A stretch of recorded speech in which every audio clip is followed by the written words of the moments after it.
Welcome, one and all, to a special live recording of Voyager, Please, A Hateful Voyage through the Delta Quadrant. My name is Joseph. My name is Peter, and I'm still not comfortable talking about Star Trek Voyager looking you in the eye. I mean, it's almost been a year since we actually got together and did something in person like this. I know, that's why it's so uncomfortable. I'm going to look in this corner of the room, and you can look in that corner, and our eyes cannot meet. Otherwise, this is going to kill my erection. Speaking of your erection, tell me more about Dragon Con. Oh boy, I'll tell you what I can remember, which is not too much. It's a lot of drinking. Good time this year. I was a little disappointed with the Star Trek content, and I'll focus on that since, it's a Star Trek podcast, theoretically. Let's see. I went to the Miss Star Trek Universe pageant. Okay. I didn't know that was a thing.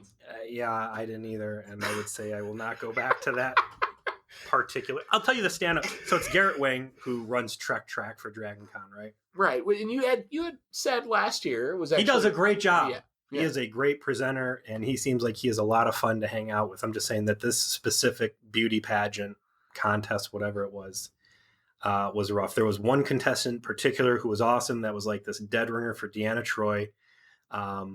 She came out in like the blue flowy Deanna Troi dress. Okay, which was yeah. great. And then they had like this talent portion, right? And there's some really bad talent portions, like people playing the guitar and like some really cringy stand-up comedy and a weird dance number. And then I see this redhead in this like dark gold leotard coming out. I'm like, I don't recognize this, and this is a very attractive one. And then I see the Deanna Troi Dendringer come out in a leotard, and I'm like, dude. And they start doing the aerobics, like stretch workout thing from like when Deanna's fallen in love, like the the thing when she and the Dr. Crusher are talking about boys. Yeah. And then they go in like this huge dance number, and it is awesome, and everything is good. And I think it was Material Girl they end up playing the song too, and in the end the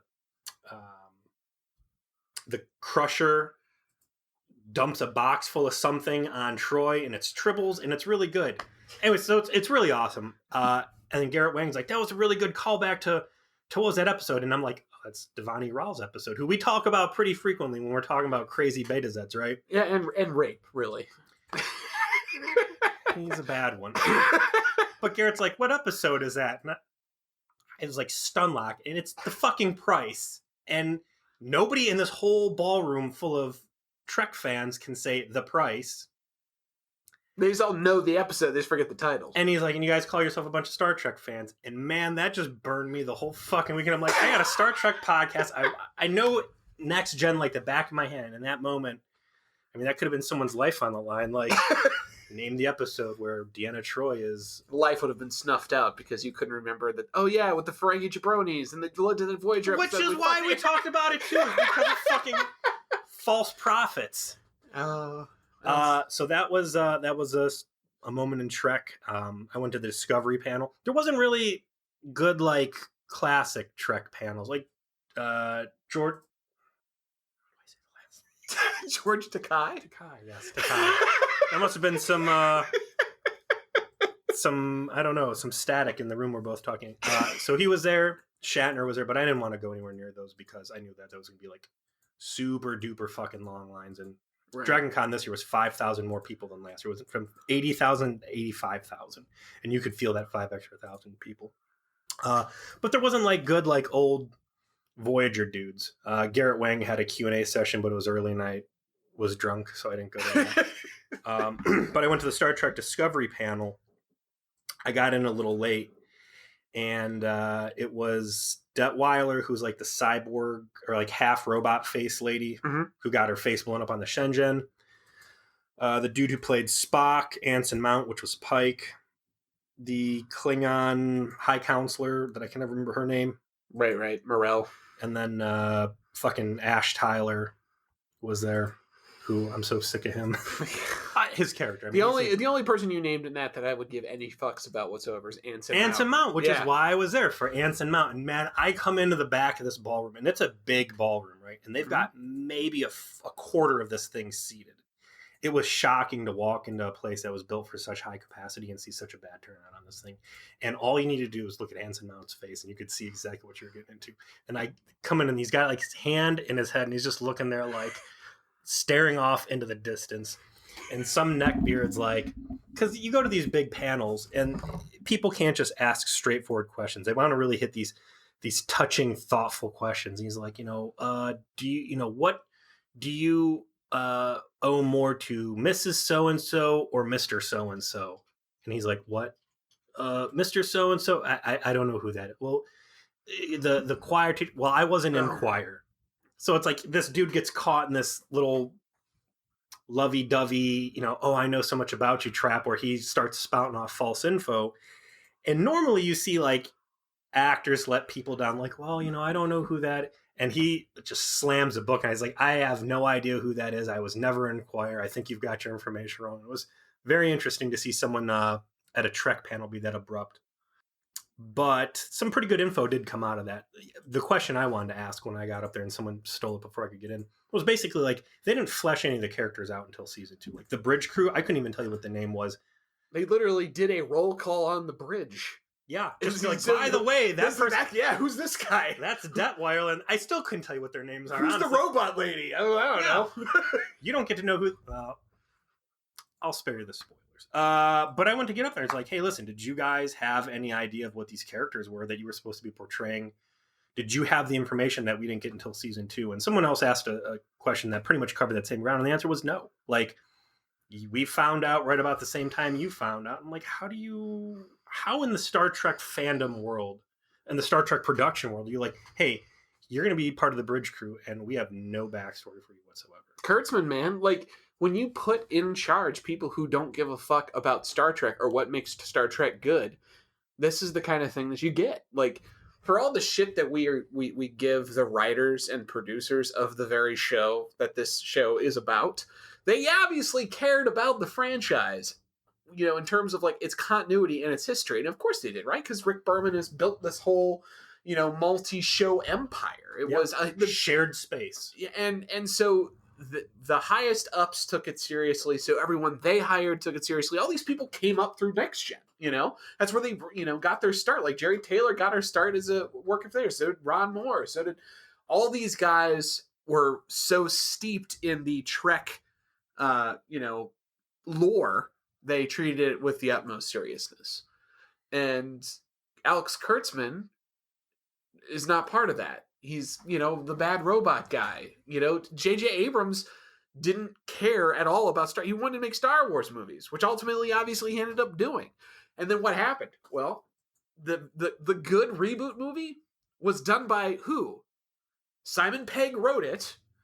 And then the guy from the Fast and the Furious, who apparently really loves Star Trek, directed it. Well, we'll have to disagree. I liked all the JJ movies. Joe doesn't. You're a contemptible human being, and I hate you. But to your point, they're touching characters that are already fleshed out. You don't need to tell these people's backstories because you already know it. Right. Now you start getting into new uncharted territories like Discovery, it becomes a different thing. The question I did get to ask them, though, was about something of great importance to you and I, and that's I'd like to hear some stories about getting to work with Jonathan Frakes. And they all lit the fuck up, man. You could tell, nice! The cult of Frakes is alive and well, and it lives somewhere in the Discovery cast. Like, everybody's like... I think the first answer to that was Anson Mount saying, that guy does not get off the fucking set. And there had been no swearing in this panel at all, so him dropping that, and everybody just started laughing about, like, how much energy he brings into the set from just him saying action, like, people being, like, jolted out of their seat, and that he really gets Trek and gets what these people are trying to put into their characters and motivates. And you could see that in the episode he directed. That, according to Anson Mount, he doesn't take a lunch. He just meditates through lunch. And that, of course he does. He's this Greek god. He's like, I need no food. I need no sustenance. I must absorb the prayers of my followers, of the devoted. He said that Frakes likes to linger on shots, so they'll finish their lines, and he just keeps the cameras rolling. He said that gets, like, real weird because they'll just be looking at each other, and then you'll start hearing this voice coming off from start like, good. Yes. and we're living in the scene. And we're looking and we're staring, and it's just like, we're ready to finish this up. And he just hold him there because he wanted that extra footage to play with, and just a lot of other cool, fun stuff like that. So those panels are always fun to go to. And then the last panel I was able to hit was for the People versus Star Trek Voyager, which we've talked about a couple of times. They run a live podcast at DragonCon. I think this was their second time. So Joe's talked with those guys on Twitter a little bit.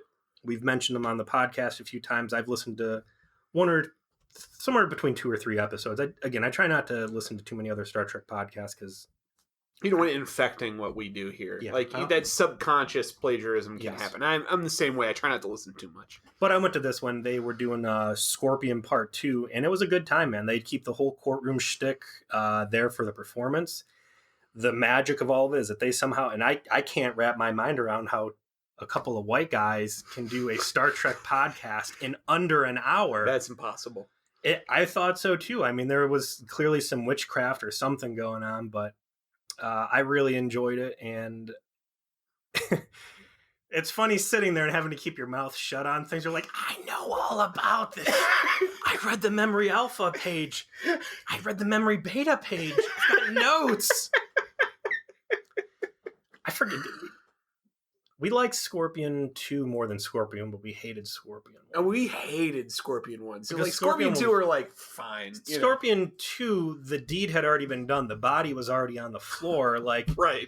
I'm not going to fault him for trying to cut it up and flush it down the toilet. Like, what are you going to, there's a dead body in the table. You got to feed it to the pigs, of course. They really, really liked it. Not as much as Scorpion 1, so I don't know. Yeah. That's the interesting thing about Star Trek Voyager podcast is you draw your own conclusions, and sometimes they're incorrect and terrible, but whatever. They're fine. You should listen to them, after us, whatever. But it was good. They're a good group of guys, so I've enjoyed interacting with them. It was a good Dragon Con. They're always good Dragon Cons. I highly recommend going. I highly recommend getting a Star Trek outfit and wandering around and trying to engage other people in bullshit bridge conversations and seeing who it's going to stick with. That's the fun of being there, especially after you get liquored up enough to have absolutely no barriers. But I have one incredibly important Peter, vacation related note, and that is, do you have any stories of embarrassingly bringing up that you have a Star Trek podcast and it went horribly awry? I think the only person I really told about my Star Trek, there was a hot tub incident, I think. Oh, Jesus. I was real drunk and no comment. Other than that, I went up and I talked to the guys from People Versus and shook their hand. I was like, hey, that's cool. It's a Star Trek Voyager podcast out there I like to listen to. That's a very hard feat to accomplish. So okay, that's where that one ended. No, in a sea of 58,000 nerds, it's not hard to find other people with podcasts. I was a little fish in a very big pond. Well, you know what? Where is this little fish swimming to today, Peter? We're going to swim to Season 4, Episode 8, leading into Season 4, Episode 9, Year of Hell, Parts 1 and 2. So we have decided to tackle these together because I have long since maintained, and I feel like this was correct, that these episodes are essentially a movie. Like they're not like a two-parter, like a best of both worlds, where it's like season ending, season premiere, where there's like a big narrative break or cliffhanger. Let's talk about that for a second. Yeah. How the fuck do you not use this as a series finale? The terrible series finales and some of these so-called cliffhangers that we've seen, nowhere near this. Do you think this could have worked as a series finale? Like a season finale? A season finale, yeah, like a season 4 end. Yeah. I'm glad they didn't, because it would be too much like Best of Both Worlds if they did that. They're all in peril. And I think there's a key narrative weakness in this episode that would deflate it as a season finale, because I think you want your season finales, when they're cliffhangers, to have stakes. And while, spoiler, this episode is very good, I would say that it's perfectly encapsulates the problem of Voyager, and that one of Voyager's best episodes is ultimately an episode with no stakes whatsoever. It is the ultimate bottle episode. Yeah. We got a good title we're working on for this. Yeah, we do. And it's perfect because the main drag on Voyager as a show is what? Everything's a bottle episode. It's status quo antebellum at the end of every episode.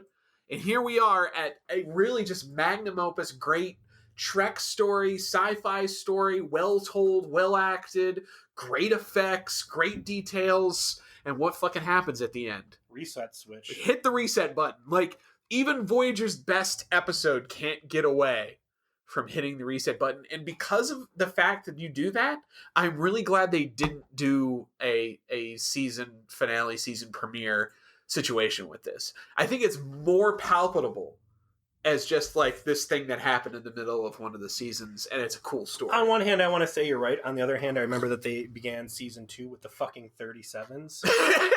Diamonds would have been better than that. And when you're starting things with the goddamn 37s, there is no quality control, and this would have been a great season finale and opener. But we do get this as a mid-season cliffhanger, and I agree that this is a very cinematic experience. This is unlike anything that we have seen in Voyager up to this point. I think it is definitely better watched just one after another. Watching it as like sequential episodes, and I remember this from the last time I watched it, and like taking that away from it like 10 years ago. I'm like, oh, that really works as a like 240 as a movie, an hour and a half movie. Yeah. And when you watch them together, it's structured that way because you see so little of the villain until the second part. You don't really understand what's really going on with him until the second part. But you watch them together, it makes kind of like it flows into the right narrative spot. Right. And really, the second part literally starts right after the first. I mean, Absolutely. There's no gap. So we start this off with something we've not been treated to in a long time, and that is a matte painting of a futuristic city of tomorrow. Oh, takes you back. I like it. There's a little train running. Did you see the little train? I forget my wife's comment was, but she was very struck. She's like, what is this Disneyland drawing? And I said, that's exactly what it is. It's some Walt Disney-esque 50s utopia city of tomorrow. Mm-hmm. But we don't get a nice view of that for very long because this futuristic city we cut up to orbit. And you know what? The CG is the same kind of crappy CG that we've come to know out of Voyager, and yet none of it really gets in the way of the enjoyability of anything that happens. Like, there's this big-ass... Stevie called it a Mass Effect graphics test. Yes! Yes! This super weapon looks like the Citadel once the Reapers are coming and the thing like closes up. Yeah, that's exactly what it looks like. It looks like a prototype graphics test. Like BioWare was like trying to figure out how this thing would look, and that's what it looks like. That is exactly what it looks like. And it shoots a Death Star laser, which does not blow up the entire planets because there's not 5 ships in a starburst like bullshit Species 8 Space Mewtwo's. Oh god, what were they calling them on?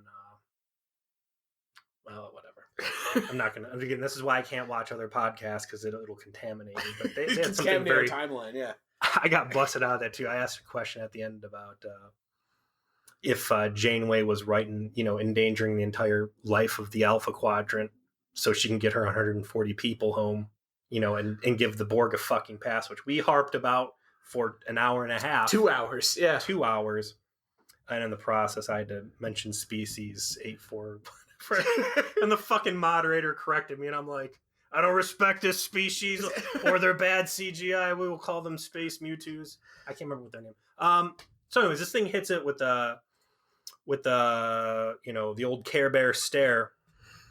And the planet, they zoom out, the city disappears. What I always like when they have like planets that either get like super Borged up or all life disappears is like the atmosphere changes, like, and all the smog and shitty overcast disappears, and you've got this beautiful world that is untouched by any sort of sentient hand.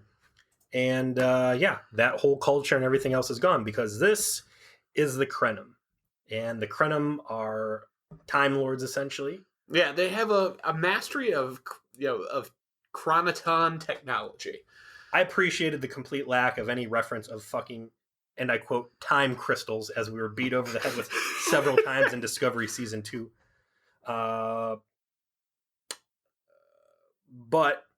this race does have the power of time on their side.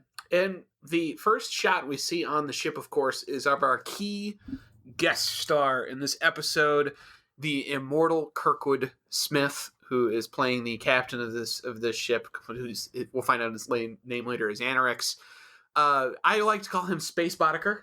Clarence Boddicker is a villain of all ages and in all generations. So first of all, Kirkwood Smith, he has looked middle-aged for like 40 years. Like 10 years prior is when he played Clarence Boddicker. Like 10 years to the day. It was 1997, 1998, and that's what RoboCop came out in 1987. And he looks almost exactly the same. Yeah. It's just like that premature balding and that like really severe facial, those like piercing blue eyes. Yeah, and that voice. It's just. Can you fly, Bobby? Unfortunately, there's no women on his ship, so he cannot tell any bitches to leave. And wow, did you notice that? I didn't notice that. That's 200 years of sausage party. But Kirkwood Smith is a actor of unique intensity, and he gets cast in the roles where he can use that. He's probably most famous, probably just playing Red on that '70s show, but where he's like the stern father figure who has good comedic timing with it, but that's like his whole shtick, right? That he's kind of an asshole. And for this role, he's essentially a scientist that created a time weapon, and everything's gone out of control. And we'll learn obviously a lot about that as the episode goes on, exactly what so on.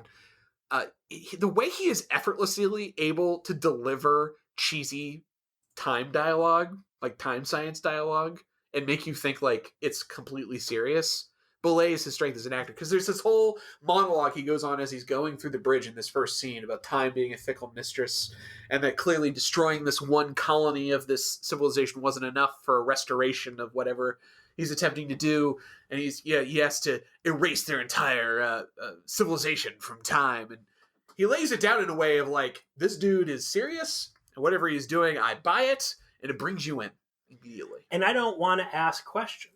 Yeah. And that's the magic of this. Is at its core, this is a time travel episode that does not feel like a time travel episode. Yes. And that all of the holes we punch and everything else, that there's this perfect juggling act, that there is a clear concerned effort on the behalf of this entire ship of scientists who have been doing this for, as we'll find out, over 200 years, that they are putting real work into calculations and running tests and models, that they're out there pounding out the details. So there is signaling that work is happening to accomplish these things, and the guy who's responsible for all of it can, like you said, deliver these lines in a way that you don't question, you don't sweat the details. And if I wanted to sit here and start punching holes in like what ifs, like I could, but I have zero motivation to. That's the first feat that he pulls off, is that he makes time travel, even time manipulation. It's like, it's not really about time travel so much as manipulating the space-time continuum, which is different. Yeah. And they never explain to you the hows, and you don't care. That whoever these Kremen are, whoever Anorix is, he figured it out and he knows how to do it. Yeah. And it's never really important to the story as to how that happened. What is important is the way they portray how he interacts with space-time, and how it's really well thought out about how any one small change creates a ripple effect of changes, making calculation of what one change will do extraordinarily complex and difficult. And then B, that he's kind of time crazy, and that he sees it as this living organism that has something out for him. Yeah. Specifically. And because of the complexity and there's some space madness going there. And it just works so well. And if I have a complaint, it's that they don't do enough with him. There's like only 4 scenes that Kirkwood Smith is actually in. Well, those 4 scenes he uses to completely outact the shit. He does. Easily. My wife's commentary through this whole thing is that, can he just be a part of this show now? Can he just replace that Kim guy with who just stands in the back? He makes all the other actors look so terrible, and it's like, yeah, I see it. Like, this guy brings a gravity in that I think the others really struggle to keep up with. And like you said, I mean, they're giving him some preposterous shit to say. And I think I don't know if it's the script was well written in this case, that the time travel works and I don't want to question it, or if that he's able to just read the phone book and you're like, yeah, like his power with this is it's matter of fact. Yeah. It's not casual. It's just, this is how it is, and we're going to talk about it this way, and we're going to move forward. And you're just like, yeah, I buy it. Cool. It couldn't have been more obvious to me, the disparity in acting talent, as when he's in the same scene with Robert Beltran. But we'll get to that. For now, though, we go back to Voyager, and they are... Oh, wait. So the big cliffhanger on this before credit scene is that things went well, but there's one piece still out of place in this timeline he's trying to recreate by way of some colony. That colony's not present, so we're going back to the drawing board. Meanwhile, on Voyager, we have the christening of a very important new set, the Astrometrics Lab, which we had seen over the last few episodes that Harry and 7 of 9 were actually building. And here it is now built. And there's a quick bit of technobabble. The way they explain how this works is a fusion of Borg and Federation technology allows I'm them... doing the hand jerk off motion over here. Allows them to like read the radiation of all of the stars to be able to like triangulate their position better, and it's just way better sensor tech, whatever. Blah, blah, blah. Here's a technobabble explanation as to why now we have super, space mapping science. Which, how boring.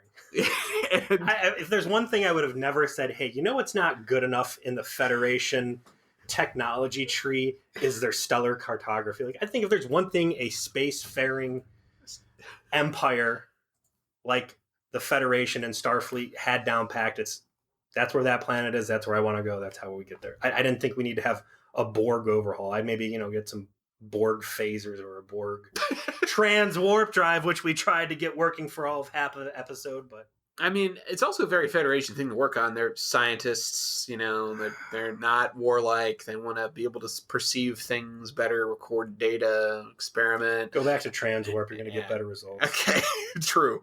But the real thing being christened in this scene is Janeway's new haircut. Yes. So, I'm going to say... You get 2 words. Fantastic. What? Yes. Distractingly bad.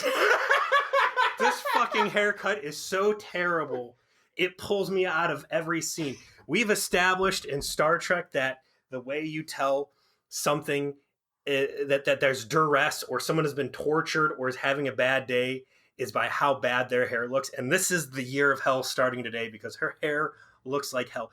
Her hair, by the end, once they start getting roughed up and she's getting like knocked around in like firefights, it looks like Gary Busey's hair.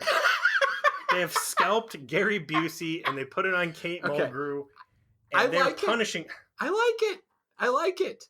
I think that, like, first of all, get used to it. It's her haircut for the rest of the fucking series. My wife asked me, she said, what the hell is wrong with her hair? And I said, I don't know. That's the first time I've ever looked at it. And she said, was 7 of 9 like not hot enough that they had to start going around and like making everybody else look worse to really make her look better somehow? And I said, maybe this is why Kate Mulgrew was like so shitty with Jerry. They had a bad haircut. They gave her that fucking haircut. I think it's better than the fucking extensions and the super bun and all that stuff. Like cutting it short. Like she looked good with short hair. Remember that one episode when like would you call it a lesbian chic? The lesbian chic. Like, well, this isn't lesbian chic. This is Gary Busey. I think is reminiscent of lesbian chic. It's gym teacher chic is what it is. This haircut should have been deployed on what was the Space Jungle brainwashing episode with the Predator people. Oh yeah, because Gary Busey and Predator 2 got to interact with him, and I think that would have been a good That would have been a good callback. You would have kept silent his footfalls and turned his trembles into rages. If you're gonna punch me, you're gonna stab me. More examples of how bad your opinion is in addition to this terrible haircut, that fucking dialogue, and your hatred of the JJ movies. You're just wrong all over the place.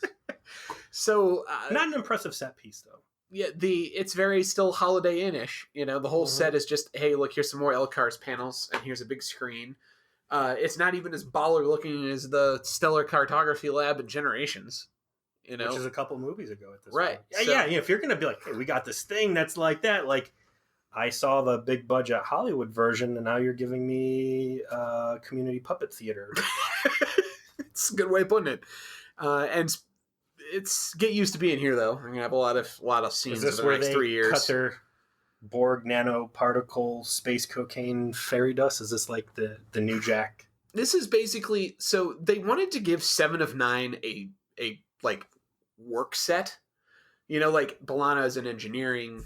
Tom's in prison somewhere. Yeah, Tom's in prison. Tuvok's getting his ass kicked. Do you have the prison sound queued up? I don't. That's gonna need to come in here a little later.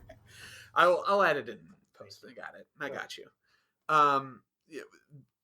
7 of 9 didn't have like a thing to do or a place to be, right? She's kind of like wandering around, possibly like throwing crew members against bulkheads and trying to assimilate people. Posing, having the camera pulled out so her ass can be fully on display.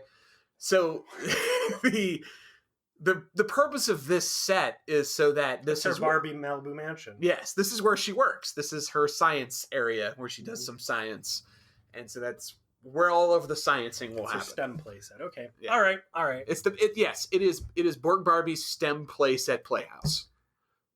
I criticize the show because they're so far away from Starfleet that they never get like new toys and new stuff, and the uniforms never change. So it is cool that they're doing something to grow the ship, put new technology in there, and just do something with that new season budget. There's an awkward moment where the Doctor tries to basically speechify. It's a nice callback to our conversations about like rogue AI getting obsessive about things, where he's like, oh, we're having a dedication for something, and I have this whole meticulous plan of all of these things I want to do. It's like Detective Neelix's Good Morning show, yes. Where that's a really good callback, actually. And I like how everybody stands around looking at him like, oh, the toaster's talking. Look at the sim. He's happy with his new swimming pool. And he starts dragging out longer, and True. I think this is the second time almost in a row that Janeway's been saved from the Doctor's preaching by a call from the bridge. Indeed. And it is a call because they're being attacked by a pea shooter ship. Not even a yellow alert. Like, the red alert situation on Voyager is just mind-boggling. Like, someone's attacking you. Does red alert only exist on the bridge? I would think that, there'd be red flashy lights everywhere and people would care, but they make a point though of demonstrating that these guys are so ineffective that Voyager is just able to ignore them. Like, can you stop? I mean, you don't want to stop. We're just going to go anyway. We don't really care. Yeah. But could you stop? And it frames everything so kind of like as things go on, because Janeway has that haughty superiority kind of tone in her voice, and she deserves it because 9 times out of 10 Voyager's the small dog in the fight. And these guys, they can call themselves the Kremen, and they look like Anoraks from before, but they don't have very good technology, are just kind of like prissy and like shooting at them because they're quote unquote violating their space. But even with taking no defensive precautions, they can't actually hurt Voyager in any way. And so Voyager just decides to just go. It's like, we're just going to leave. Yeah. See ya, buddy. And I think that when we get to the point where things start to really pop off, which I think happens in the next scene, there's something I want to get into about how like the timeline shifting works. Because a complaint I think I had when the first time I watched it, but just recently when I was rewatching some of the scenes, I kind of solved for myself, was that later on there seems to be no addressing the idea that they should not have gone into Kremen space to begin with. But this being their first encounter in that version of the timeline, by the time things change, they were already in Kremen space. so they weren't able to make that choice. And see, again, this is the kind of thing that normally especially a Voyager time travel episode, I would want to really get in the weeds, but just the story works so well. And then it's like there's enough people doing science on screen that I just buy that this is a legitimate thing that's happening and it's going to happen. So I do want to point out that when they get in their first encounter with the first Kremen patrol ship, it's a guy and he's acting like a complete dickhead, like you said. But we are going to see the captain of this ship, I think three times. And every time he's portraying that character in a different light. And I thought that was really cool that he kind of becomes this measuring stick of the episode. Yeah, the first time they encounter him, he's like at the Napoleon complex. Mm-hmm. The second time they encounter him, he's like Grand Moff Tarkin, putting some D's and some A's. And that's actually what happens next, because because they encounter the Zalkal first. So we as the scenes go on through the episode, there is a day counter in the bottom, which I thought was cool. Represents the relative passage of time through this story. And so they're a few weeks into their journey through this part of space when they encountered the Zal, who Stevie called apparently a race of Nicolas Cage, but it is an alien. Because if you look at the guy and you look at a still... Did you ever see Zoobly Zoo? No. What is that? If anybody out there... It was a kid show. It was a kid show. It sounds like a dad thing. Yeah. It was a kid... No, it was when I was little, man. It was like The Letter People and Zoobly Zoo. Those are like the two kid shows I really remember as a kid. But there was like... It's a bunch of people dressed up as furries, essentially.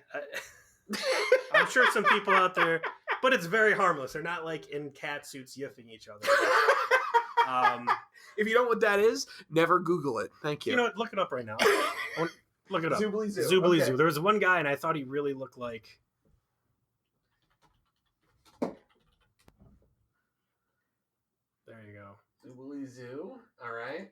Get a cast photo in there. Yeah, that guy in the middle. Oh my god, yes, I remember this. I fucking remember this. I remember that guy in the middle because I always thought he kind of looked like LeVar Burton because I was young and I didn't know that black people could look different. Yeah, that's. I think that's what that Zell part looks like. It looks like the cast of Cats, except 80s and 80s and 80s mall cats. Yeah, and a little bit more G-rated. Yeah, the beaver older guy. beaver guy. Yeah, so many fetishes probably came from this. Yeah, I think if you look back at early children's programming in the 80s and then you look around, yes, and then you look around today, it's impossible that we could have ended up anyway, but how we have. Every day we stray further from God's light. Look at that provocative pose. Yeah, what is this? Is she presenting? Oh my god. What's that open flappy thing in front of her? Is that is she a kangaroo? It might be a vagina. What is going on? Anyways, so the Zal-El are super cool dudes. It's very chill. He's like, "Hey, what's going on, your friend?" He's got that open shirt vibe. I got shades of the Skeevians from season 1, but he's legit. Yeah, and I would say out of all of the alien races that we have ever encountered in Voyager, the Zal-El are the nicest, most inviting. They're like, "Yeah, listen, we know about the Kremen and that they're dickheads, but we fucked them up a couple years. They used to be real big bads, but we beat the shit out of them." And now they're a bunch of scrubs with big mouths. We're in charge. We enough about us. Like, what's up with you? Like, just Voyager and a ship out in the middle of nowhere trying to get home. Tell me about that. And Janeway's like, oh, cool. These guys are neat. And then Praxis explodes somewhere, and the ring of shove you around is coming. So it's worth pointing out that the Kremen show up again. Oh. And you're right. And the Zal ambassador comes with them, and they're like, "Get out of my space!" And the Zal ambassador's like, "I will package you up and send you home like a naughty school child. What the hell is wrong with you?" And Janeway's like, "Please, I'm gonna just smooth all this over. I'm gonna do some diplomacy." She's super feeling herself, and that's when they detect this wave of chronoton energy. Mm-hmm. And it's worth pointing out that in that scene, the Zal ambassador actually says, "Yeah, they had some chronoton technology, but we managed to figure out a way around it and finally beat them." So they set up that these Kremen fuck around with time. They do time shit, and there's a big time explosion, and it passes through Voyager. and it wipes out, like Thanos snaps the Zell ambassador, and the Kremen ship, which was this tiny pea shooter, suddenly morphs into this big bad warship. Yeah. And Voyager goes from good times cruising around not giving a fuck to there's a fucking body on the ground. Shit's starting to get fucked up. Some of the screens are flashing. Tuvok saying the shields are at 14%. And they finally get hailed. And it's the same fucking guy from before, except now I'm gonna simulate now for you now, Peter, in person, what it's like. So you're Janeway. You're looking. Hold at the on, screen. my hair's not bad enough. Hold on. Okay, so tell me, why are you in my space? You need to be playing with your fingernails more. Yeah. He just rolls around in his chair back and forth, and It's and that some way you're Grand Moff Tarkin shit. It's man. It's that no. Grand Moff Tarkin had more dignity. This is your asshole boss by by Grand Moff Tarkin. You know what I mean? Like that marionette, like douchebag boss that everyone's had at one point in their life, or is now. And it's great because it's the same actor. It's the background's a little different, you know. His uniform's a little different, but he's holding himself like this huge aura of superiority and dismissiveness, and basically says, "Hey, if you give up now, I won't execute you all. I'll just take your ship." Mm-hmm. And eventually, they just warp away. Yeah, but they take some pretty heavy shots, and Tuvok mentions, "I don't understand how," or someone mentions that they don't understand how these torpedoes, I think it's the Chronoton torpedoes, are completely going through their shields and hitting the ship. And this is where the only real complaint that I can levy against this episode comes from. Mm-hmm.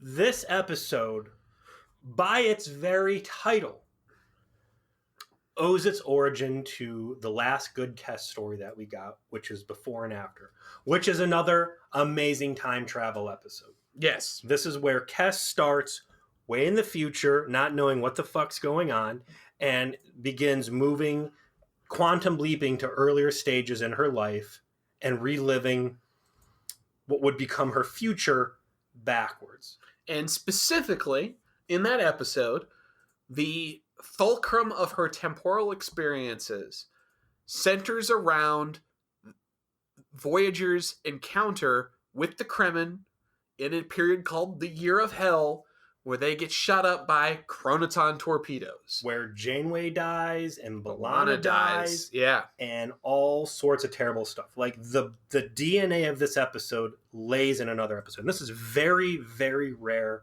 I mean, Voyager's gotten better with becoming self-referential and living in the universe it's created. But like, this is unprecedented. This is something, that's a callback from what season? Last season, yeah. Again, the title, Year of Hell, came from Before and After. And at the end of that episode, there is this whole scene where Kes is happy to be back in her original body. They've fixed her quantum leaping problem. She's hanging out in the Talaxian Jackoff Palace. Right. And she's telling everybody about her Wizard of Oz, like, and you were there, and you were there, and the Kremlin were there with their chromaton torpedoes with the phase variance of 1.47 microns, and that's what we needed. And they're like, well, why don't you just chill out and hang out with us? And she's like, no, I think I'm going to go write a report, because if there's one thing I've learned, it's that no time like the present. No time like the present. So I'm going to write this report about all of this advanced knowledge. And then everybody's like, hey, yeah, if you've got like, don't tell us about this was like our big argument. Like, she completely spoils the time-space continuum talking about future events. But they say, listen, don't tell us about what happens personally. Don't tell us that you fall in love with Tom Paris or that Harry Kim goes off to fuck a 1-year-old, because he totally does that. True. But hey, if you've got advanced technical knowledge on a foe that we know we are going to encounter with cheaty ass illegal, sarin gas mustard bombs, photon torpedoes, write this report up and file it. This happens specifically in this episode. Tuvok says he wants to read the report. We jump forward to Year of Hell, which is named from that episode, with the Kremen from before and after, and the chromaton photon torpedoes. And the same micron, phase variance. Phase variance. This is all canon. This happened. Where's Kess's fucking report at? Why is it you're in Kremen space and everybody's like, oh shit, we better change the shields up to 1.47 whatever, because we know from Kess's fucking reports when she took that one version of herself and went down beta ray fucking gamma radiation hallway and cooked herself and died, that this is serious shit. Like, that is such a major oversight to me. It's inexcusable. Yes. In my opinion. Yes. It's obviously they know that this was all referenced before. They stole even the slightest details down to how the fucking torpedo is lodged in a Jeffries tube and recreating that scene, except with 7 of 9 instead of Kess. Yeah. It's like, they obviously know about this. This is like... And there isn't one line over 2 episodes where they address that Kess lived these experiences and left them information. That's how much they hate Jennifer Lee. I don't know how else to describe the absence of this information. This is like Batman went back in time and went to Bruce Wayne and was like, listen, man, someone's going to kill mom and dad and we're going to become Batman. And he's like, oh shit, that seems really crazy. And then jump forward 6 months and Martha Wayne's like, hey, Bruce, you want to go to a play at Skid Row Alley? And he's like, yes. And then boom, boom. And he's like, God, what did I say I was going to name myself Batman? I'm going to be Batman. You knew your parents were going to die. Why did you just not say, hey, listen, I'd really like to stay home and like listen to our record or whatever we do back in whenever Bruce Wayne was a young lad. But I don't care. But I don't care. It's such a good episode that... Yeah, ultimately... the one nitpicky thing, which is a fucking Titanic booger to pick. It's very meme-worthy. Like, this episode is notorious for the fact it seems to blank on its own major continuity moment. But the episode's good enough that I think the big takeaway is if you didn't watch that Kess episode, you're not missing anything. You're probably going to be better off as a person, because Before and After was a really good, great episode. But you'd be better off as a fan because you're not going to have a 5-minute outburst about how ridiculous it was that the fucking report she filed. Tom Paris was everywhere in Threshold. He knows where Kremen's space is. Kess wrote a report on it. You shouldn't even be here. Whatever. They're getting fucking rocked. Speaking of being fucking rocked, gold star to set designers for this episode. Oh man. Where did this budget come from? I assume that they saved on doing reuses or whatever. Like the one before this was Scientific Method, which was boring ass. Yeah, that just reused normal sets. That was a budget saver. Raven used some. Raven had some sets. Revulsion was a lot of set heavy. That was one with Aliens chestburster dude. And then Nemesis was soundstage. Like jungle soundstage. Day of Honor. All they really to do is ship the warp core out, so maybe you save some money on Day of Honor. And what was a gift? I don't even know. The gift was the one where Cass left. It's early season. It was bad. I don't want to talk. Well, I can only assume that from here out that every scene is going to be in someone's actor trailer for the money that they would have had to fucking. They do a great job dressing the sets into further and further decay as the episode goes on, because essentially Voyager is slowly getting hot dick run all over it every time they encounter the Kremen and barely getting away, and it's just chipping away at the ship, and every time they cut back to the ship as the episode goes on, something more is fucked up, some ceilings collapse. Drastically. Yeah, and it piles up. Like right now it's damaged, and the next time we see him it's definitely getting fucked up.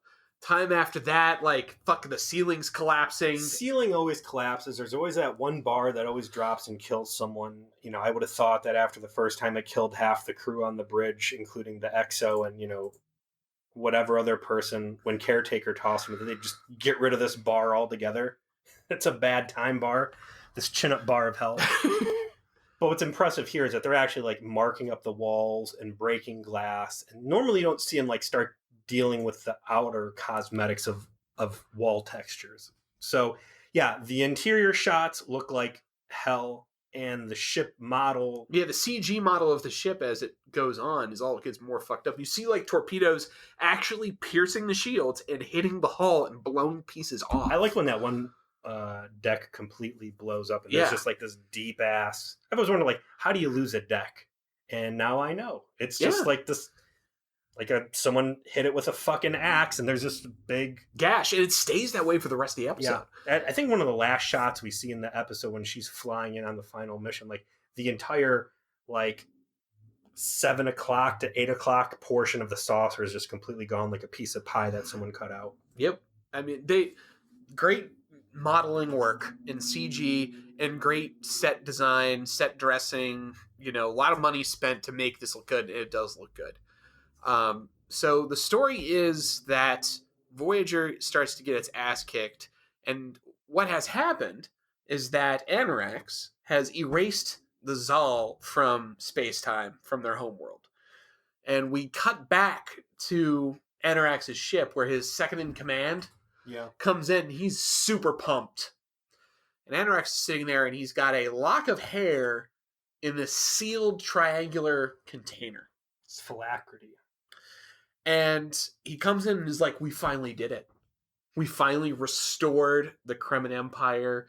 Like, we span 5,000 worlds and 200 sectors. We've reached a 98.5% restoration. Pretty good odds. And he conveys like how impossible it has been for them to get this close. Yeah, they swished this one hard. Yeah, like nothing but net from like beyond half court range. You never make this shot, and they made it. And it's clear he's like, okay, job's done. We're done. We did what this is as close as we're ever going to reasonably get. It's time to go home.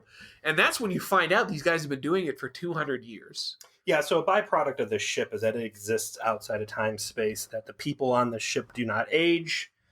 There's no decay. The ship is pristine, and they're in the same condition as they were when they entered whatever state this is 200 some years ago of Sausage Fest. Yeah, so I guess the idea is while life continues, it doesn't decay with time because time is not moving. Mm-hmm. So they exist, they live, they're not frozen. No. They have to eat, they have to do all these things, but decay that occurs as a consequence of time does not occur to them. And so they're all the same age, and the ship, as you said, doesn't seem to get older or wear out. And whatever happened, and they don't discuss what happened until later, they've been trying to fix it and restore the Kremen Empire for 2 centuries. But there is apparently one colony that is easy to put together, is important to Anorax specifically, that Space Boddicker really needs this one to be back for a reason. I do too. And it's got to obviously do with his phylactery like piece of hair, and he's told that is the one piece of the puzzle that didn't get slotted back in. This is his space madness. This is his personal conflict of interest that removes all objectivity this guy has for what is categorically a huge success. And instead he says, not good enough. And I really like the way he starts to rationalize it, because instantly he gets called out on his bullshit. And he turns the table and says, listen, we can do this for as long as we want. We have to do this for as long as it takes to be successful, because we have no excuse not to. We have all the time in the world, and we are going to go over and over and over again until we have 100% everything back. And again, you've got that clear conflict of interest, but the math works out, and there's no excuse. It's just being lazy. So his subordinate takes it on the chin and says, all right. And he says, begin the next round of preparations, and let's get working on this. Meanwhile, Voyager continues to get rocked by chronoton torpedoes, and it starts to have a lot of problems as it beats feet away from these fights. Eventually, they end up blowing up a Kremen warship by, like, the next time we see them, like, their weapons are out. They got 11 torpedoes left. They got 11 torpedoes left. And they've got phasers are gone, and they actually end up destroying this Kremen warship by deploying 4 torpedoes out like mines and just Tom just like comes in real close and just floats him out there. Yeah, even though she said that they were going to launch him out of the shuttle bay, they still shoot him out of the torpedo launcher. It wasn't it's I don't think she said shuttle bay, she just said bay. So torpedo bay. Sure, all right. So you do see it though, like they have to open the you see where the torpedo launchers are on the back of the ship very clearly, and they open up and these 4 torpedoes float out and blow up the ship. But what has happened is a massive power surge is occurring on deck 5. Yeah, the EPS power grid, very fickle. And the doctor's got to lead everybody out, and it's going to explode. The whole deck's going to explode. And this is probably the coolest battle damage thing until the very end. And, there's a real traumatic moment for the doctor that he sees like 2 people coming down the hall, but not going to make it in time, so he's got to slam the door on them. But it explosively decompresses all along the saucer section of the ship, basically from the 12 o'clock position all the way to the 6 o'clock position. Like that half of the deck just boom, boom, boom, boom, boom, boom, boom, boom, boom, and it just blows off all of the bulkheads, and it's just this open gash on the ship. Really good facial acting on Robert Picardo. You see the choice he has to make weigh very heavily on him. And again, we are still talking about AI, very advanced AI, but one that's always been very glib about how clinical he can go about things. Right. And it's not that anymore. And it's starting to become personal. And this was a hard decision for him to make. And we'll get more of that later in the episode. What the impact of watching those 2 people he basically left behind to die is going to have. The immediate aftermath of this is that their attempts to create a temporal shielding have not yet been successful. And then Kremen, whenever they encounter it, basically are having their way with them.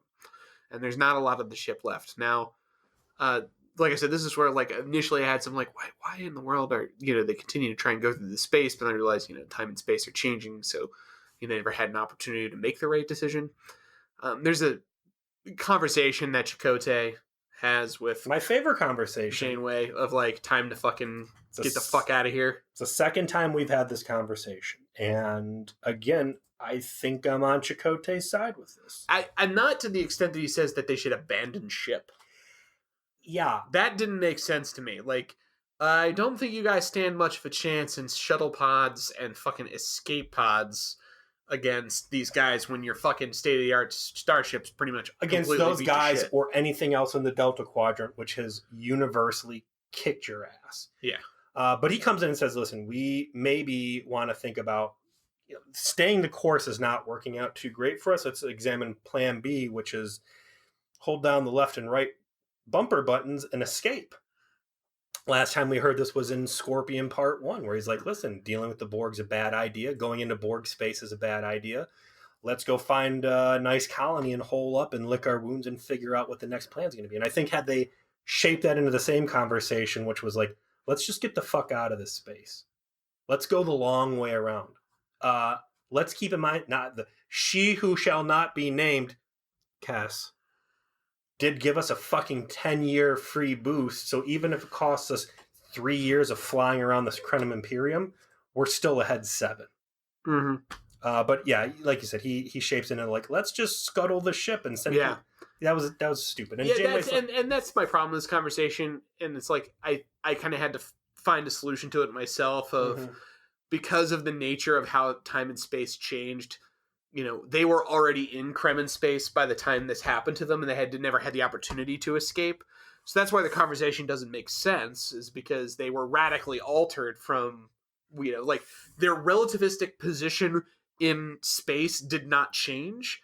Everything else around them changed, and they had to just suddenly deal with the consequences of that. I would say arguably too, like, and they don't become aware of that until obviously the next, time there's a shift here, which we're going to see. Each time the time changes, in some cases to the better, where the Empire is doing better than it was before. Like, even though you just flew into this thing 10 miles ago, now the borders might have extended 20 miles behind you. So you're in deeper than you meant to be. So that's not questions I was necessarily asking myself during it, but I think those are pretty good thoughts to have during this. So we have more scenes on Voyager where they are dealing with the ship being blown to hell. I want to point out in that scene too, she has her teacup, her lucky teacup. Is that the same teacup from when she thought she was going crazy? Shit. It kind of looks like it, doesn't it? Because like It looks like the Bodice Ripper teacup. Yeah, like all the teacups are Federation Starfleet like stainless steel mugs, and then she's got that one from her Bodice Ripper. And yeah, I think they didn't say anything about it in the memory alpha, but in my mind, that's what it is. I like it. She decided to replicate it. She liked it so much from her crazy dreams. The next scene is B'Elanna and Harry caught on a turbo lift. I kind of like this idea of like they were in the elevator and then the elevator blew up. It's Disaster, one of my favorite episodes from Next Gen. And that's actually Disaster's graphic. The view of the turbo lift stuck in the shaft was taken from Next Gen Disaster. Oh, that makes a lot of sense. Yeah. Harry is trying to distract B'Elanna from her injury. B'Elanna's trying to distract the viewer from her pregnancy. Yep. Just, suddenly, all this action around the abdomen. Who knew? Huh. And it's funny because one of the trivia questions that Harry asks is, of course, relevant to what happened at the same time IRL, and they include, essentially a continuity comic beat that makes no sense but is still funny. So what they do is that they're like one person's challenging the other to name the thing they're referencing, and you just keep giving clues until they get it. And the less amount of clues you have to hear, the better you did. And they get to Harry trying to get B'Elanna to name the first warp ship, which we know is the Phoenix because of Star Trek: First Contact. You are an engineer on a starship with a warp drive, the first warp drive vessel ever, and you're telling me what airplane did Amelia Earhart fly? I don't actually know. You were there for 37. Enola Gay. Can you tell me what's it's not the Enola Gay? The Enola Gay is what bombed Hiroshima. Yeah. Wow, I look really stupid. You do. Yeah. And it's recorded too, so you're not going to be able to hide from whatever. That. I'm not a fucking 80. I live in Columbus, and I can tell you the 3 ships that Columbus sailed over. The idea that she wouldn't know the Phoenix, like the first warp drive. It would be like not knowing the Wright Flyer or something like that, like the birth of aviation. But I'm gonna have to look up what that was. Yeah, that's a plane. It blew up a city, and it was Amelia Earhart flying it. Okay, what? After that, she got whisked off to the Delta Quadrant as a punishment. It's canon now. I mean, there were Japanese people there too. Hey, there you go. Yeah. We did it. Hightower too. Police Academy. Not Hightower. It was Tackleberry. Tackleberry. It's a shared universe. The comedy beat is 7 of 9 bails him out, opens the door, and answers the question. Is like, oh, you were talking about the Phoenix, and then relays that she's aware of that information because the Borg were present for those events, and that it's difficult to explain how that's possible. Oh, you mean about good Borg stories and not just crappy Scorpion Part 1 and Part 2? Wow. I will say though that, to reference our earlier conversations about 7 of 9, the right amount of her was used in this episode, I think. Like, over the 2. So, the first thing I want to talk about is, in addition to the set pieces and the ship itself looking more and more fucked up, everybody else is looking more and more fucked up. Janeway's hair, which already starts off terrible, gets continually terribly awesome. And everybody's uniforms ripped, and Neelix looks like he's working in a coal mine. Everybody's just covered in crap. Neelix in a uniform working in a coal mine. So here's an interesting thing is that you can tell Neelix only gets to be a part of the crew in the worst of times. This is the second time we've seen him, because the other time was before and after. Yeah.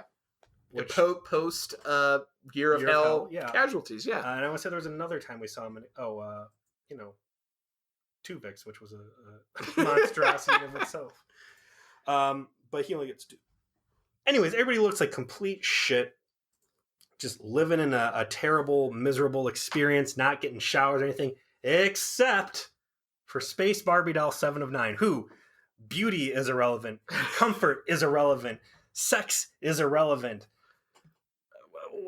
nice personality is irrelevant. But apparently moisturizer is completely relevant. She is a 10 out of 10 still. I think maybe at the very end she has like 4 pieces of hair that have been like jostled free of her French bun and like some smeared mascara on her cheek, but She looks the entire time. Meanwhile, everybody else is looking like they're chilling out with Riker on the Borg ravaged remnants of the D.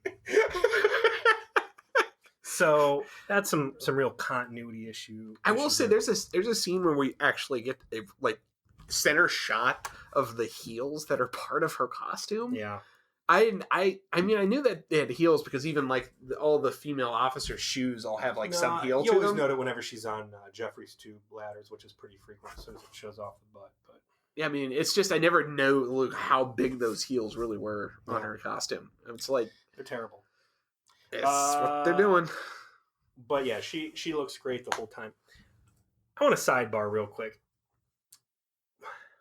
And again, we don't bring it in because it's such a big can of worms that you can't apply it to normal Trek episodes. But like when you've got something that is rewriting history on the fly, like these Krenim guys are, like, what point does Q get involved? Can Q see the end of the story and knows that ultimately Janeway is going to kamikaze and reset everything and says, this is fine to play itself out? But I mean, there's been a few times that Q has been legitimately surprised, right? Even in his full godhood, things have happened that have surprised him, right? That's true. And I think it's worth talking about because you introduce a figure like Q into your continuity. Can't walk it back. Right, like there's space gods out there, but I think they firmly established that the Q exist outside of space-time as traditionally understood, that they can freely move forward and backwards through time into any place in the universe. Yes. And I would assume that anything that would breach the barriers, so to speak, that would be a serious problem they would deal with. But they probably don't deal with things that they know because they have a total awareness of all of time and space gets solved. And if we want to use the more charitable interpretation of the Q as particularly Q Prime, we'll call John Delancey, and his our assumption that he is wanting humanity to go beyond their current limits, maybe someday supplant the Q in the role that they have Guardians in the universe, then why not allow Janeway to fix this little space-time issue on her own? Because, as you pointed out, ultimately it doesn't matter, and she doesn't retain any of that knowledge, and there's no real growth. But she proved that she could do it, and therefore humanity is capable of it, even if they can't remember having done it. So they still get credit. Yes, like, they can do this. We have now established that. Like, at the end of All Good Things, only Picard knows what happened. Yeah. He shares that information with everybody, but he's the only person who actually remembers, even though everyone had to have been part of it to accomplish it. Well, clearly it's something, a story they didn't want to tell at all, but it's still like, you start moving it, because this is short of the Borg almost getting their ass kicked. I think this is probably the most meaningful, big impact thing that Voyager has been a part of. I agree. I don't know. So life's getting hard on the ship. They have blueprints to try and make some shielding that'll deflect these chromaton torpedoes, but they need the right frequency, which is the exact same issue they ran into during before and after this 1.47 microns. So just as before, as we had already referenced, 7 of 9 instead of Kess is who comes across the torpedo this time. And the torpedo is found by her. She notifies Tuvok, hey, I found this thing. Tuvok says, all right, wait for me. I'm going to get down there. There's an interrogative scene between that moment and the conclusion of that when we have the payoff of the Doctor's trauma over having basically let 2 members of the crew die. Because Tom's really worried over B'Elanna. Doctor gets real short with Tom. Thankfully, we don't have to deal with any of the romance at all. That's like the closest you get is this scene. And it's the perfect amount. It's Tom being sweet on her. Yep. It's her being prickly. It's him being jokey. And in the end, they're both scared and happy to have each other there. It is the right amount. It's just a sprinkling. Just a little salt. Mm-hmm. A little bit of Tom and B'Elanna. All right, we're done. Okay, We're moving on. But the doctor is obviously very affected by the fact he had to let 2 of the crew die. And he's talking about it, trying to... You can see him in a very human way. His intelligence trying to rationalize his choices and be defensive. And otherwise kind of having these traits that go beyond what you would call a strict AI and more a sentient being. He busts Tom out for playing favorites and saying that Tom's being emotional and it's clouding his judgment. And Tom throws it right back in his face and says that over the past couple of weeks, he has been very irritable and almost hostile. And that's what, prompts him to say, I watch these people die. It's hard. I've had to rationalize it. I don't like what's happening, but here we are. And this is how life has to go because there's still people out there who need us. We cut back to the Jeffries tube where Seven and Tuvok are assessing the torpedo. And Tuvok says, this is going to explode like right now. So we should go. I want to point out that in before and after, this thing was throwing off so much radiation that it was a death sentence for Kes to go in there. We've got 7 of 9 who's got her Borgness. Borg fairy dust. She's got her Nintendo Power Glove. Yeah. And those high heels. I have plenty of shielding. And then, you got Tuvok whose blood can get boiled and he's fine. I mean, he's very resilient. He's quite a bit of fortitude, that one. So what an aegis about him. So you did it. I did. Yeah. So 7 wants to linger because she's trying to scan the frequency of the torpedo. Tuvok demands that she leaves. She stays anyway, and she gets it. Tuvok's like, good job, but next time you disobey an order. But before he can get that out, the torpedo explodes. And in the cheesiest move of all time, it's like this like backdraft level explosion. Like when they say this torpedo is going to explode, I'm thinking like antimatter explosion, vaporize, everyone fucking dies. Like a photon torpedo exploding. Right, and they're right fucking there. They're right next to the fucking thing. The Enterprise D. Like, they're right there. Yeah. And instead, it's just like this, oh no, fire! Oh, firecracker accident. Oh, it's this awful... Tuvok was too close to the Roman candles. The M80 got him. So, it's apparently he, personally just, completely shielded 7 of 9, I guess. That's what we're supposed to buy. And when we see them again, Tim Russ does an able job of acting blind for the rest of the episode. I first of all thought that they were going to kill him. Because if there's one thing in before and after we learn, it's that the Year of Fire kills people. So Not the Year of Fire. Well, it's the second time today I've done that. Year of Hell kills Year of Hell kills people. And in before and after, it killed B'Elanna and Janeway, and I figured in this one it was going to kill Tuvok at the least, but Tuvok survives, and I said, all right, well, maybe he's going to be in a wheelchair or whatever. Instead, he's blind. And we come into him using a Vulcan razor? A fucking badass Vulcan razor, it's like a Vulcan Mach 5. It is. It is like... Vulcan Chick sends a free one to every young Vulcan boy when you thought Gillette was the best a man can get. This is nothing on a fucking Vulcan razor. And his hand's all shaky, and we find out he's blind as a result. I think originally they're going to blow his leg off, but it's easier to have someone act blind than green screen out someone's leg. And 7 of 9 has kind of become his personal assistant. Yeah. They've got a pretty good relationship going. I think it would have been awesome at this point if he was going to be blind for them to say, listen, we don't have the medical capabilities anymore to fix your eyes. So we had to break out one of those archaic ass old visors, put him in the Geordi LaForge headache machine. And that would have been fucking sweet because Tim Russ originally applied to be Geordi LaForge back in TNG and got passed on it. So it would have been his chance to wear the visor. And then you've got this old archaic piece of technology that they keep around in, a first aid kit just in case someone goes blind. I think the idea of him being blind pays off well because it shows apparently in the Federation in the 24th century they're very handy capable because the tactile interface on the tactical board works perfectly fine. Yeah. He's able to do his job up there. Mm-hmm. No problem. I kind of like that, that's fine. We'll adapt. We'll overcome. And he has to feel himself around some corridors and that sort of thing. And he's obviously which struggling at times. Which probably is not a good thing when half of the ship is on fire at any given moment. I think him being blind, the primary goal there is to create a lingering sense of guilt over 7 and 9. Which makes sense because they imply that by the fact that she has taken the personal responsibility of being his assistant, that she feels that guilt, but they don't dwell on it. Like, there's no, like, weepy scene where she has overcome with emotion. It's just that I did this. And therefore, I will own the responsibility of assisting you from this point forward. I'll shave your balls. Right. Which, I like it. And props to the subtle kind of building a relationship that you see between them in the scenes that they have. That they get to know each other and they demonstrate that.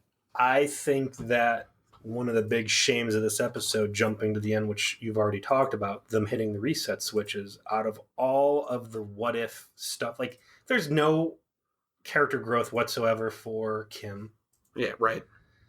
B'Elanna and Tom are more or less the same. The Doctor sees some shit and has some good character growth. Janeway just gets crazy. But this relationship that develops between 7 and 9 and Tuvok is really great, and it's a shame that it doesn't stick around. And it's subtle because there's just like one scene later on where she's remarking that, you know, I know you better than X. Mm-hmm. And it's done in a very casual conversation sort of way that seems authentic to where these characters would be in their relationship with each other. Very not emotional people, but have become familiar or even friends with each other.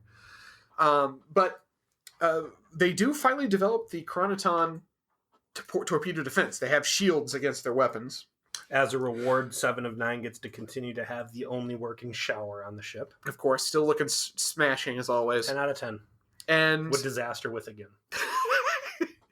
And they ultimately encounter the Kremen. They shoot at their torpedoes at them. They get the shields up just in time, specifically because Janeway like dives into a bunch of fire to turn on the main deflector to turn them on. Mm-hmm. And fire suppression systems never work on Voyager, whether it's hobo trash can fires on the best days or disaster part 1. She has to grab like a Captain America shield off the floor and like sled her way through. Or does that happen later? I feel like that might happen. No, later. It happens now because she goes in. No, it happens later from the asteroid thing. Oh yeah, you're right. Yeah. So we're spoiling that a little bit, but so they get the shields up. It deflects the torpedoes, but the most important thing is that the shields go up and they're able to deflect those torpedoes at the same time that Anarax is doing his next change to the time-space continuum. And I thought this was so cool. So they do another like change that creates this giant wave of space-time energy. And at this point, they're sitting at a 98% restoration. Right. So this is the best that they've ever accomplished. And Voyager is fighting the Kremen Empire at their peak. And they fire this off. There's this wave. They remark, like, well, whatever this is, hopefully these time shields we built work, because otherwise we're fucked. It passes over them, and unlike the last time, there isn't like a wave and everything changes on Voyager. It just kind of passes through them and nothing changes. And instead, the Kremen around them suddenly become piddly tiny little ships again. And they remark on, like, wait a second, what the fuck just happened? And it's clear from the beginning, unlike the first time when Voyager was clearly changed by this change in the space-time continuum, this time they've observed it objectively. And the Kremen have become weak. And I'm back on the ship, they talk about like some variable out there has some sort of presence in the time-space continuum and has thrown off all of our calculations. Everything's screwed, and now the Kremen are a pre-warp society and are nothing. Do they tie astrometrics into this? They do after this scene where they talk about what just happened. Like, yeah, it really seems like with them unveiling this new set piece, that should have been like the linchpin, like triangulating where this goes from. And then that's what they do right after this. Yeah. There's a line that comes up through this as they figure out that there's time fuckery going on. It's Janeway and it's 7 and 9. They're chilling out in astrometrics. Yeah, and Janeway's like, what if someone is changing the timeline and this is what we're seeing as a result? And then 7 and 9's like, blah, blah, blah. And then Janeway lays this one down like, oh, I hate time travel. My goal in life is to avoid time travel. And I'm just like... Well, you are clearly not the Catherine Janeway from the first 2 seasons of Star Trek Voyager. first 4 episodes of Star Trek. I thought you just got a new haircut, but you're actually an alternate reality Janeway. It's like, yeah, lady, all you do is apparently fuck around with time. Like, you went back to 90s LA. Yeah. We were there. You ran to Sarah Silverman. It was terrible. You flew the fucking Voyager. Oh. Ran into a time hobo. That line there was right up with Harry. Like, why would people hate Voyager? Because you guys fuck around with everybody's shit. I mean, you're meddlers. If she had said instead, I hate time travel, despite how many times I seem to run face first into it, I can never understand it. Like, some moment of self-referential of like, why does this keep happening to me? Would have been so much better than, oh, I try to avoid it. Like, apparently not. Yeah. Ever. Yeah. Fucking ever. Yeah. But they put together that something is fucky with time space. That's a good. Yeah. That's the Federation term. We've reached fucky. We've fuckiness. Well, let me check this gauge here, sir. We're past cool. Oh yeah, no, we're deep into the fucky here.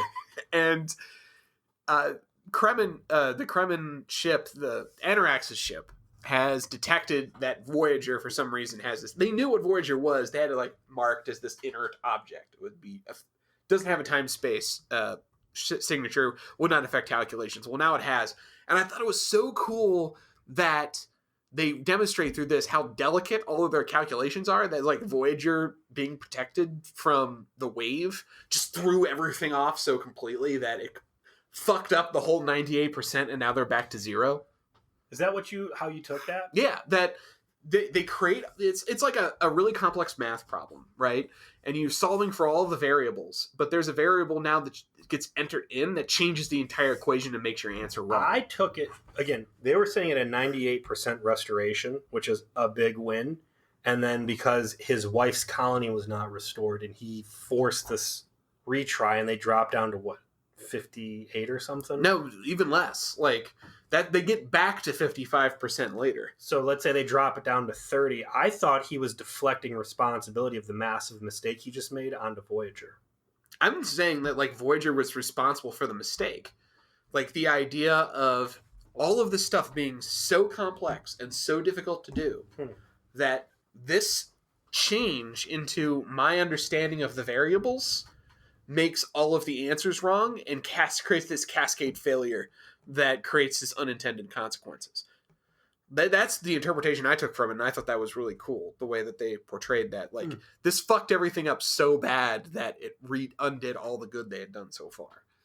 And so Anorax shows up and starts to try, and he talks to the ship to, like, I know what you are, like, I'm aware, like, been around for 2 centuries, blah, blah, blah, you know, and essentially admits, like, I'm the one that's changing space-time, and I'm just trying to get home. I know you're trying to get home, but I bear you no ill will. I don't. Hey, I got no beef, but your existence is preventing me from being able to complete my mission. So we're wrapping this up, and essentially tries to erase Voyager from space-time.